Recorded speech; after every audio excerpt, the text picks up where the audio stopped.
Wayajibu dan wajib fi haqqihi ta'ala pada haknya Allah yang maha luhur. Al-baqa'u memiliki sifat baqo. Wa maknahu dan makna sifat baqo itu annahu ta'ala sesungguhnya Allah yang maha luhur la akhiralahu, la akhiro tidak ada akhir lahu bagi Allah subhanahu wa ta'ala. Wa dalilu ala dalika dan dalil atas sifat bakoknya Allah subhanahu wa ta'ala annahu sesungguhnya Allah laukana pania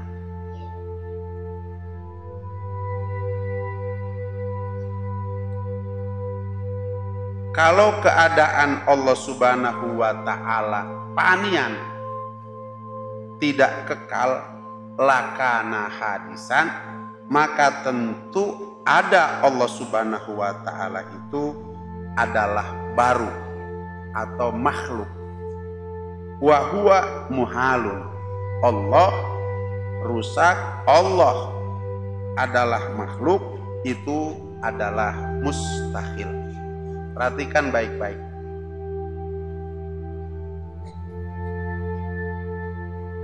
Abah ingin mengulangi lagi tentang pelajaran yang kita pelajari pada saat ini, bahwa ilmu tauhid atau ilmu akidah itu jumlah namanya ada 8. Akan tetapi yang masyhur dari nama-nama yang 8 itu adalah ilmu tauhid atau ilmu akidah.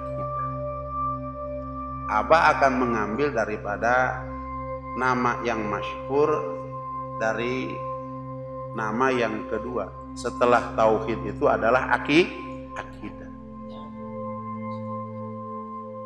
Akidah itu terbagi kepada 3 bagian. Tolong perhatikan baik-baik. Yang pertama akidah Jabariyah. Yang kedua akidah Qadariyah. Dan yang ketiga akidah ahlu sunnah wal jamaah. Jadi akidah ahlu sunnah wal jamaah ketemunya tuh di sini. Yang kita kemarin ngaku-ngaku berakidah ahlu sunnah wal jamaah. Tapi kadang kita hanya sebatas pada pengakuan. Sesungguhnya orang yang berakidah ahlu sunnah wal jamaah itu seperti apa? Ini akan ketemu bahasannya di sini. Akidah yang pertama adalah akidah Jabariyah. Akidah Jabariyah adalah akidahnya seseorang yang menyandarkan hanya kepada hakikat. Memutuskan dengan syariat. Hakikat saja. Bahwa kita hidup sudah diskenario oleh Allah subhanahu wa ta'ala. Apakah hidup kita baik, hidup kita buruk, tunggu saja aturan Allah subhanahu wa ta'ala yang datang kepada kita. Itu akidahnya Jabari. Teu sholat, teu zakat, teu puasa, teu ibadah haji, teu nyawa, ngebon, tidak bekerja, nunggu saja keputusan Allah. Ada yang begitu. Kudu sholat nu penting mah hate we kaum. Yang kedua akidah Qadariyah. Apakah akidah Qadariyah itu? Akidah Qadariyah adalah akidahnya seseorang yang hanya menyandarkan kepada syariat. Kalau tidak bertani, moal boga beas, moal boga sayur, moal daang. Kalau tidak berdagang tidak punya uang, kalau tidak bekerja tidak punya gaji. Putus dengan hakikat Allah tuh nggak ada. Ini akidahnya akidah orang Jabari Qadariyah. Kata emaknya, kalau bapak kamu nggak bekerja, kamu nggak makan. Kalau bapak kamu nggak bekerja, kamu nggak bisa sekolah. Bahkan ada bapak anaknya nyantri. Kalau bapak kamu nggak bekerja, kamu nggak bisa mondok. Nggak ada biaya untuk mondok. Putus dengan hakikat. Yang ada hanya syariat. Tinggal tanya sekarang diri kita nih dalam posisi akidah yang mana? Akidah yang ketiga adalah akidah ahlu sunnah wal jamaah. Siapakah mereka yang berakidah ahlu sunnah wal jamaah itu? Mereka yang berakidah ahlu sunnah wal jamaah yang menggabungkan antara akidah Jabariyah dan akidah Qadariyah. Mengkolaborasikan antara akidah Qadariyah, Jabariyah dan akidah Qadariyah. Mensinergikan antara akidah Jabariyah dan akidah Qadariyah. Dia berusaha sungguh-sungguh. Dia berasbab sungguh-sungguh. Dia bersyariat sungguh-sungguh. Akan tetapi apabila sudah berhasil tidak diaku. Kalau hasilnya itu dia yang mendapat. Tapi hasilnya itu hakikatnya Allah. Nah, orang yang mengatakan semacam itu mereka yang berakidah ahlu sunnah wal jamaah. Padahal yang capek, padahal yang bekerja, padahal yang ibadah, padahal yang bersyariat dia. Tapi ketika berhasil, ini semuanya Allah. Karena kita ini la haula wala quwata illa billah. Pekerjaannya dilaksanakan, asbabnya dilakukan, syariat yang sesuai ketentuan dilakukan, berhasil tidak diaku, hakikatnya adalah Allah. Ini mereka yang berakidah ahlu sunnah wal jamaah. Indah. Bagaimana satu ketika tidak berhasil? Syariat sudah dilakukan, asbab sudah dilakukan, semuanya sudah dilakukan, tiba-tiba gagal. Mereka yang berakidah ahlus sunnah wal jamaah tidak pernah menyalahkan siapapun. Menyalahkan orang tidak, apalagi menyalahkan Allah. Dia introspeksi menyalahkan dirinya. Barangkali dalam proses asbab, dalam proses bersyariat, ada sesuatu yang masih tertinggal. Mungkin saya banyak dosa kepada Allah Subhanahu wa Ta'ala. Mungkin ada makanan yang masuk ke dalam perut, yang makanan itu berupa makanan makruh, berupa makanan subhat, bahkan berupa makanan haram.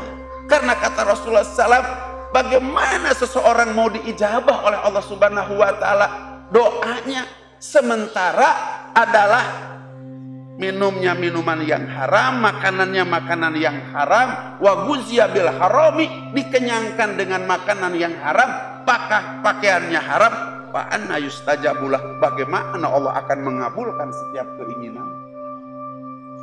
Jadi orang yang berakidah ahlus sunnah wal jamaah ketika berhasil, walaupun ia yang melakukan tidak diaku, kecuali diakunya ini hakikatnya adalah Allah. Ketika tidak berhasil, tidak menyalahkan siapapun, orang lain apakah lagi menyalahkan Allah, tapi dia introspeksi kepada dirinya. Indah nggak coba ini? Ini akidah ahlu sunnah wal jamaah. Akidah ahlu sunnah wal jamaah itu terbagi kepada dua bagian. Yang pertama yang disebut dengan akidah uluhiyah atau ilahiyah. Yang kedua yang disebut dengan akidah nubuwiyah atau yang disebut dengan akidah nabawiyah. Akidah uluhiyah terbagi kepada tiga bagian. Yang pertama yang wajib pada Allah, yang kedua yang mustahil pada Allah, dan yang ketiga yang jaiz pada Allah. Yang wajib pada Allah ada 20. Yang mustahil pada Allah ada 20. Karena kebalikan daripada yang wajib, yang jaiz pada Allah jumlahnya ada 1. Kemudian akidah nubuwiyah atau nabawiyah sama jumlahnya ada 3. Yang pertama yang wajib pada para nabi dan rasul, yang kedua yang mustahil pada para nabi dan rasul, dan yang ketiga yang jaiz pada para nabi dan rasul. Yang wajib pada para nabi yang rasul ada 4. Yang mustahil yang ada pada para nabi dan rasul sama ada 4 karena kebalikan daripada yang wajib. Dan yang jaiz yang ada pada nabi dan para rasul jumlahnya ada 1. Jadi yang wajib pada Allah ada berapa?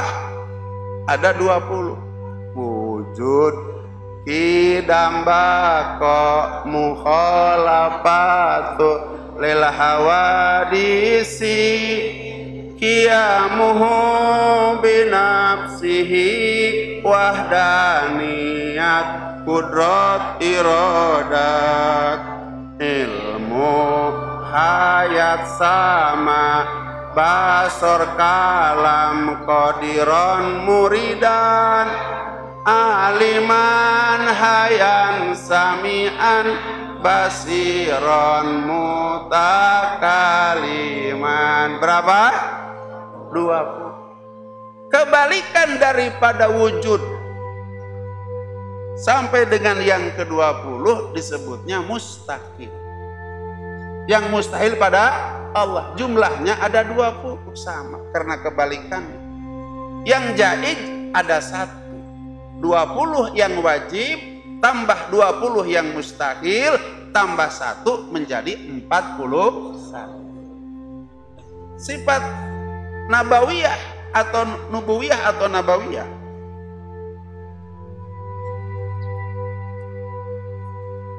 Yang wajib pada nabi jumlahnya ada 4. Yang mustahil pada nabi jumlahnya ada 4. Yang mustahil pada nabi jumlahnya ada 1. Yang wajib 4 tambah yang mustahil 4 tambah 1 yang jaiz menjadi 9. 41 sifat-sifat uluhiyah, 9 sifat-sifat nubuwiyah atau nabawiyah. Jadi jumlahnya 41 dengan 9 menjadi 5. Oleh ulama tauhid disebutnya aqaidul khamsin. Apa? Aqaidul khamsin.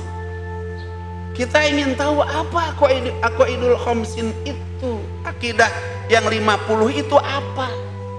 Jawabannya aqaidul khamsin, akidah yang 50 itu akidah. Tolong perhatikan. Apabila kita pelajari dan kita yakini, kita imani, kita makrifati, akan mencapai keyakinan kita, iman kita, makrifat kita yang sempurna kepada Allah, yang sempurna kepada para nabi dan kepada para rasul. Jadi kalau ada orang yang ingin sempurna imannya kepada para nabi, kepada para rasul, maka ia wajib duduk semacam ini, mempelajari, mengimani, meyakini, memakrifati 50 aqaid. Jadi kalau orang ingin mendapatkan iman yang sempurna kepada Allah, kepada para nabi dan para rasul, kemudian ia tidak belajar aqaidul khamsin, mustahil. Dia akan mendapatkan ilmu, mendapatkan keyakinan, mendapatkan keimanan, mendapatkan makrifat yang sempurna kepada Allah, kepada para nabi dan para rasul. Maka ketika kita tidak mendapatkan keimanan yang sempurna kepada Allah dan kepada para nabi dan kepada para rasul, maka diharamkan kita semuanya masuk ke dalam surganya Allah Subhanahu wa ta'ala. Walaupun sholat kita benar tiap waktu, walaupun puasa kita benar tiap tahun, walaupun haji kita benar kepada mereka yang istitoah, maka aqaidul khamsin tidak ada dalam diri kita. Semua haba'an mansura, ditolak oleh Allah Subhanahu wa ta'ala. Ibadah-ibadahnya tidak diterima oleh Allah Subhanahu wa ta'ala. Na'udzubillah, summa na'udzubillahi min dzalik. Oleh karenanya pelajaran tauhid adalah merupakan pelajaran utama dan pertama yang diajarkan oleh Allah Subhanahu wa Ta'ala kepada para nabi dan kepada para rasul. Nabi kita Muhammad SAW belajar tentang akidah, kata satu riwayat 10 tahun, 8 tahun, kata satu riwayat 10 tahun, kata satu riwayat 13 tahun. Tapi kalau Abah ingin mengambil 13 tahun. Kenapa 13 tahun itu? Nabi berada di Mekah, 10 tahun Nabi berada di Madinah. Jumlah kenabian Nabi kita di usia di angka 23 tahun. Maka 13 tahun Allah yang menjadi gurunya, kemudian Nabi yang menjadi muridnya. Pelajarannya cuma satu, iman, yakin, makrifat. Iman, yakin, makrifat. Iman, yakin, makrifat. Waktunya 13 tahun. Yang menjadi pertanyaan, ai urang diajar akidah, diajar yakin, diajar makrifat geus sabaraha tahun?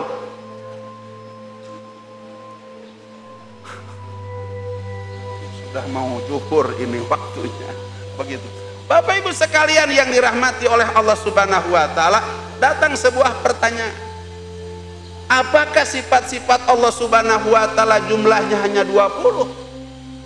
Sehingga yang diwajibkan kepada kita untuk dipelajari, diimani, diyakini dan dimakrifati hanya 20? Jawabannya tidak. Sifat-sifat Allah Subhanahu wa Ta'ala banyak dan tidak terhingga. Nabi pun tidak ada yang tahu, bahkan malaikat tidak ada yang tahu jumlah sifat-sifat Allah Subhanahu wa Ta'ala, hanya Allah yang tahu. Banyak sekali, tidak terhingga. Yang menjadi pertanyaan, atuh kenapa? Yang wajib kita pelajari, yang wajib kita yakini hanya ada 20. Yang wajib kita yakini, wajib kita pelajari hanya ada 4 untuk sifat-sifat para nabi, sifat-sifat para rasul. Jawabannya Bapak Ibu sekalian yang dirahmati oleh Allah Subhanahu wa Ta'ala, ulama-ulama mujtahid di dalam bidang tauhid, di dalam bidang akidah telah secara seksama melihat Al-Quran, melihat Al-Hadis, manakala seorang manusia mempelajari, meyakini hanya 20 sifat daripada sifat-sifat Allah, hanya 4 sifat daripada sifat-sifat para nabi dan para rasul, maka ia akan sampai mencapai keimanan yang sempurna kepada Allah dan kepada Rasul. Subhanallah. Yang kedua, Bapak Ibu sekalian, waktu sudah mau habis, nanti mungkin di mukadimah aja dulu ya. Padahal sifat yang sekarang itu sifat bako. Ini menarik karena bako itu ada 2. Ada bakomnya makhluk, ada bakonya Allah. Bagaimana kita bisa membedakan antara bakonya makhluk dengan bakonya Allah? Maka di majelis ini yang akan bisa mengurai secara tuntas, ada bako makhluk, ada bako Allah. Sekarang kita teruskan dulu. Berbeda pelajaran akidah dengan pelajaran yang lain. Seperti dengan pelajaran fikih. Kalau pelajaran fikih pada saat itu kita belajar bersuci, belajar toharoh. Pada saat usai kita belajar toharoh, tamat kita belajar toharoh, tidak serta-merta itu toharoh harus kita lakukan. Karena toharoh ada waktunya, di mana kita wudhu, di mana kita mandi junub, pada saat kita mau beribadah. Karena sholat tidak sah kalau tidak wudhu, maka sebelum sholat kita wudhu. Sedangkan sholat diatur waktunya oleh Allah Subhanahu wa Ta'ala, innas sholata kanat alal mu'minina kitaban mauquta. Sesungguhnya sholat itu ditetapkan oleh Allah kepada orang-orang yang beriman adalah berwaktu-waktu. Waktu zuhur, waktu asar, waktu maghrib, waktu isya, waktu subuh. Datang waktu sholat, berwudu, bertoharoh. Ya ayyuhalladzina amanu idza kuntum ila sholati fagsilu wujuhakum al ayat. Maka kamu harus berwudu. Jadi ada waktunya. Kemudian yang kedua, belajar fikih tentang sholat. Kalau kita sudah mempelajari ilmu sholat dan kita sudah sempurna dengan ilmu-ilmu sholat, tidak serta-merta kudu sholat wae. Kunaon teh sholat? Pokoknya mah lain waktu johor oge sholat johor, lain waktu asar sholat ngageduk. Tidak begitu, ada waktunya. Sholat itu ada waktunya. Apalagi yang namanya zakat itu harus 1 tahun sekali. Itu pun kepada mereka yang nisab. Apalagi haji itu seumur hidup sekali. Itu pun kepada yang istitoah. Artinya kalau kita belajar ilmu-ilmu yang lain, tidak serta-merta pada saat kita tahu ilmunya, pada saat itu juga kita harus mengamalkan. Akan tetapi, tolong catat baik-baik, ketika kita belajar akidah, ketika belajar tauhid, belajar ilmu yakin, belajar ilmu iman, belajar makrifat, pada saat itu tahu, wajib kita iman kepada Allah, wajib kita yakin kepada Allah, wajib kepada makrifat kita kepada Allah. Maka makrifat itulah yang akan dapat menyelamatkan kita di dunia dan akan dapat menyelamatkan kita di akhirat. Walaupun itu sholat, walaupun tidak zakat, walaupun tidak puasa, walaupun tidak ibadah haji, kalau sudah ada iman yakin, pastikan kita masuk ke dalam surganya Allah Subhanahu wa Ta'ala. Tapi kalau orang sholat, orang zakat, orang puasa, orang ibadah haji, tidak punya ilmu yakin, ilmu iman, ilmu makrifat, dan tidak beryakin, tidak beriman, tidak bermakrifat, haram masuk surganya Allah Subhanahu wa Ta'ala. Haram. Kalau tidak punya ilmu yakin, ilmu iman, ilmu makrifat, dan yakin iman dan makrifat kepada Allah Subhanahu wa Ta'ala, masuk surga, pastikan ia masuk surga. Hanya masuk neraka dulu karena tidak sholatnya, karena tidak zakatnya, karena tidak puasanya, karena tidak ibadah hajinya buat mereka yang. Tapi dia punya kepastian setelah dia disiksa oleh Allah Subhanahu wa Ta'ala, ia akan masuk ke dalam surganya Allah Subhanahu wa Ta'ala. Abah ingin ceritakan terakhir, ini waktunya sudah mau habis. Begitu dulu ketika para malaikat sudah naik dari 7 lubang api neraka, karena kata malaikat sudah tidak ada lagi orang-orang yang berdosa, orang-orang yang beriman kemudian berdosa, semua sudah diangkat oleh para malaikat dan sudah masuk ke dalam surga Allah Subhanahu wa Ta'ala. Kata Allah, enggak, aku ini maha melihat, aku ini maha mendengar, masih ada 1 orang di bawah. Coba kamu turun cari lagi. Akhirnya dicari di mana-mana, masih nggak ketemu, dicari. Ternyata adanya di bawah kerak api neraka. Pas di bawah kerak api neraka dilihat ada cahaya iman, karena pernah ngaji di majelis Mama Bakri. Walaupun tidak sholat, tidak zakat, tidak puasa dan ibadah haji, ada iman, pernah ngaji wujud kidam bako muholafatul lil hawan, pernah ngaji sehingga masuk iman yakin makrifat ke dalamnya. Akhirnya dimasukkan ke dalam ma'ul hayat, menjadi manusia. Setelah menjadi manusia, kata malaikat Ridwan, kamu masuk ke dalam surga karena ada hak kamu di dalam. Kata orang itu, nggak apa-apa di sini aja. Rumah nggak apa-apa di sini aja. Kamu harus masuk. Di dalam ada hak kamu. Ini hebatnya iman kepada Allah Subhanahu. Pas masuk, Bapak Ibu sekalian yang dirahmati oleh Allah Subhanahu wa Ta'ala, dia melihat keindahan, keagungan, kemegahan, keluasan.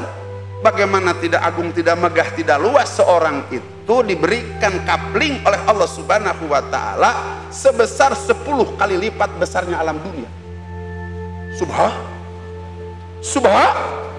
Rumahnya enggak dirubah, enggak mah kurang sholat ya, sholatnya sedikit ininya, zakatnya enggak beres, ini enggak, sama. Rumahnya sama, namanya sama, binnya sama di situ. Dia sudah jalan jauh, kemudian melihat satu rumah ada nama dia dan binnya bapak dia. Kaget nggak kira-kira? Pas dia kaget, lama saja rupanya itu bidadari yang sudah nunggu puluhan tahun. Begitu ada yang bangun 1 orang, karena seorang yang beriman dikasih kapling 10 kali lipat daripada alam dunia. Dikasih 1 rumah, setiap 1 rumah ada 70 kamar, setiap kamar ada 70 kamar lagi, setiap kamar ada 70 bidadari. Subhanallah. Bidadari banyak gak kira-kira? Datang, ada yang bangun bidadari. Bidadari semua yang punya rumah, yang pemilik rumah sudah datang. Bangun semuanya. Itu bidadari yang cantik-cantik, ibu. Semuanya memanggil kepada Pulan bin Pulan itu, akang kesini. Kamana wae? Subhanallah. Ini si Pulan bin Pulan semakin bingung. Lain, iya beneran. Itu begitu. Akhirnya itu para bidadari musyawarah. Yuk kita turun, kita jemput ke bawah. Akhirnya turun, dijemput ke bawah. Sudah dijemput pun masih tidak mau. Akhirnya kata bidadari sepakat, atuh urang teh angkeun we ku urang. Urang gotong. Karena itu adalah hak orang yang beriman. Walaupun tidak mau, dipaksa oleh Allah Subhanahu wa ta'ala. Lewat usaha bidadari, itu hak kamu. Masuk ke dalam surganya Allah Subhanahu wa ta'ala. Di pojok ada yang nangis. Nangisnya nggak tanggung-tanggung, terisak-isak. Basah pipinya, basah jenggotnya. Maka Rasulullah SAW bertanya, "Limada tabki ya Umar?" Kenapa engkau menangis sebegitu besarnya engkau nangis wahai Umar? Yang nangis adalah ternyata Sayyidina Umar radhiyallahu anhu ketika Rasulullah bercerita yang semacam ini. Apa kata Sayyidina Umar? Laitani hadzal rajul ya Rasulullah. Semoga laki-laki itu adalah aku. Subhanallah. Kalau laki-laki itu kira-kira Sayyidina Umar, urang di mana kira-kira suka surgana? Subhanallah. Bapak Ibu sekalian, ini pentingnya iman kita kepada Allah Subhanahu wa ta'ala. Oleh karenanya pelajaran iman, pelajaran yakin, pelajaran makrifat menjadi lebih penting daripada pelajaran-pelajaran yang lainnya. Oleh karenanya Syekh Ibnu Ruslan menyampaikan di dalam kitabnya, awalu wajibin alal insani ma'rifatul ilahi biistiqoni. Yang pertama diwajibkan kepada umat manusia, yaitu adalah makrifat kepada Allah Subhanahu wa ta'ala dengan sungguh-sungguh makrifat. Alhamdulillahirobbil, yang istiqomah ngaji di sini, ini kita sedang belajar kepada pelajaran yang pertama wajib dipelajari oleh kita tentang iman, tentang yakin, tentang makrifat kita kepada Allah Subhanahu wa ta'ala. Karena waktunya sudah habis, kita sebentar mau sholat, maka kita sampai di sini saja dulu. Insya Allah tentang sifat yang ketiga setelah sifat wujud dan setelah sifat qidam adalah sifat baqo. Tunggu episode berikutnya. Billahi taufiq wal hidayah. Wassalamualaikum warahmatullahi wabarakatuh.